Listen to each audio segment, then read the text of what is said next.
ئێمە ئێستا هیچ جۆرە پرۆژه سەروەر قەرەداخی سروشناس و لایەنگەری ژینگە لە سەرەتای قسەی وەوەتنە یەک هێرشەی لە دەوڵەتە تورکیا زیاتر لە 2 ساڵە دیریژە دێت و زیانە فرێک وە ژینگەی کوردستان ڕەسانیە دیریژەدا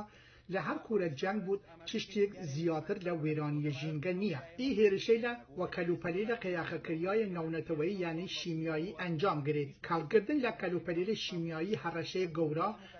لەش ساقیە ئینسان و زیانە فرێک و هاوسەنگیە ژینگەیش ڕەسنێت. ناوبریای و ئەشارە و جەخت و داربڕینەیەک کە لەلایەن شرکەتێک تورکیایی و هاوکاری حزب دموکرات کوردستان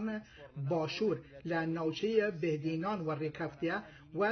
برین 4 میلیون دار و مانای نوین زیاتر ل 4 میلیون پلوور و حیوانه یا هر ویجوله و مانای لبین بردن سرچوکه اکسیژن انسانه یعنی کشتن زنهی. سرور قرداخی دریجه دا که اوانه پیشتر فرجار تقالا کردنه تا نوچه بوش کنن بلام هرجار لأوانه ورگیری کریاسووت ایمه ای تالان و ویرانگری دونی من و داخل ایمه و نوچه که حنجی نکردن دارگان و هیرشگان روی دیدن نچیمنه و ای پایه ایمه می نکردن و وشکاننگ هواجس انجام نیایم و ممریگیش رایی کار هست راییک نیگن سردان نوچه یک جنگ لناوی رویداز بکن ایمه تویم و جیوشونیک بچیمن که دارگان بریانو و ایمه مرز که تقالا کیمن قرداخی لکوتایی قصه دوت هیرش و جینگه نتنیا لباشور کردستان بلکو لحر 4 پارچه کردستان انجام گرید. اگر ای هیرشه لنو سیده و